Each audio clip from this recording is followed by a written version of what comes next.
akan mengangkat pembahasan tentang rapid test. Ini yang sedang menjadi problema di Indonesia ini, khususnya di Kota Pontianak ini sendiri. Jadi dari teman-teman ada kemarin saya kirim skep tentang rapid test itu sendiri. Mungkin dari teman-teman udah ada yang bisa menjelaskan nggak tentang skep tersebut? Ya, saya akan coba menjelaskan. Ya. Nah, di gambar kemarin kan ada 2 gambar ya. Yang pertama bagan yang antibodinya positif, yaitu rapid testnya yang reaktif. Nah, rapid test yang reaktif itu 3 macam gitu. Ada yang bergejala, ada yang masa pemulihan, dan tidak ada gejala sama sekali. Nah, yang pertama yang bergejala nih, yang bergejala bisa masuk ke langsung langsung dikategorikan ke ini, ke terinfeksi corona. Nah, bisa juga dia yang non suspeknya sudah pernah terinfeksi.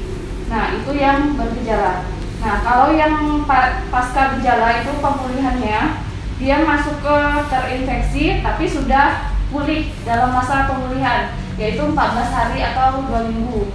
Nah, kalau yang tidak mengalami gejala sama sekali itu dia sehat gitu, tidak ada sakit apa-apa, dia segar bugar gitu. Nah, dia ini bisa masuk ke, dia bisa terinfeksi,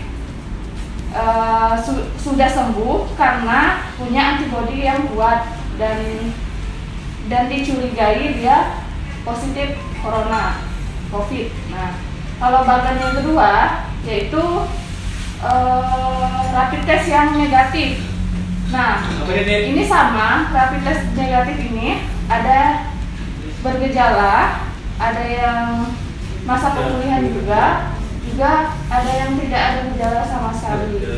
Nah, yang pertama ada yang bergejala, itu dia ini awalnya terinfeksi, jadi bisa tidak kebaca karena belum membentuk antibodinya.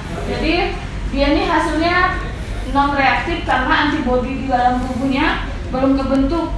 Soalnya antibodi baru itu terbentuk maksimal 1 minggu. Nah, di sini ada yang no detectable, ya, tidak terdeteksi sebab kesalahan alat atau kesalahan human error gitu. Nah, yang ini yang itu ada imunnya lemah. Nah, kasusnya imun lemah ini karena dia bergejala seperti COVID, cuman dia bukan virus COVID seperti HIV, kan imunnya lemah tuh. Nah, kayak gitu. Nah,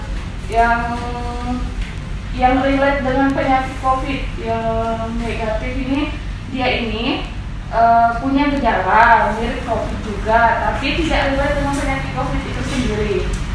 Nah,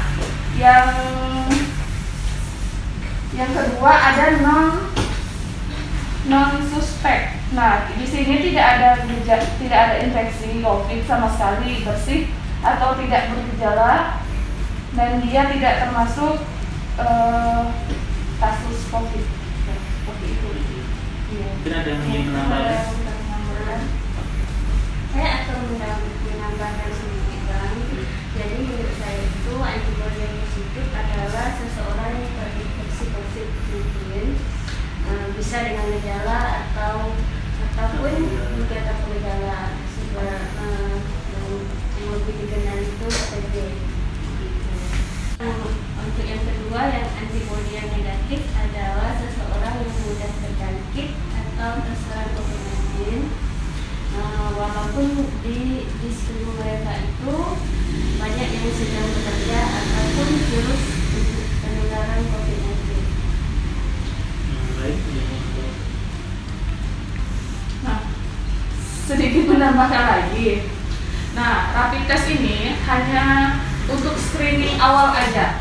gitu ya, mendeteksi untuk mendeteksi apakah ada virus di badan kita gitu. Tapi kita belum ketahui itu virus corona atau yang lainnya. iya atau bukan. Yang lain? Yang lebih spesifiknya adalah PCR. Gitu. Yang lain?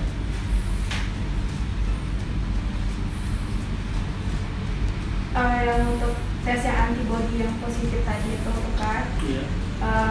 itu tuh pada populasi yang berisiko rendah dapat menjadi hasil dari infeksi yang sebelumnya. Nah, atau itu bisa menjadi hasil positif palsu. Demikian juga tes antibody yang negatif pada populasi berisiko tinggi tidak dapat dibedakan hasil negatif palsunya atau tidak ada infeksi. Solusi tambahan. Berarti juga ya. Untuk ini tentang ada tambah?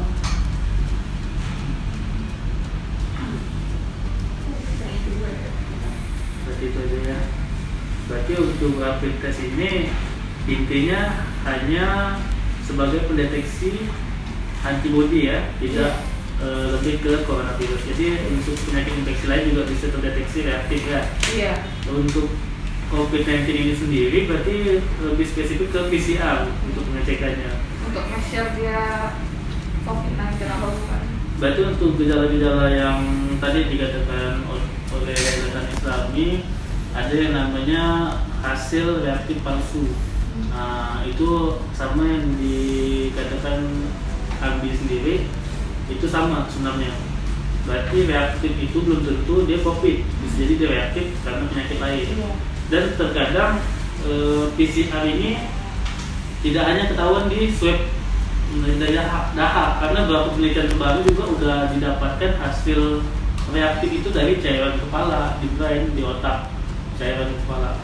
Nah, juga ada beberapa yang menjadi pro kontra itu ditemukan virus COVID ini di dalam sel sperma seseorang. Jadi itu masih menjadi pro kontra, tapi penelitian sementara sudah menjelaskan terkait dari penyebaran virus ini sendiri.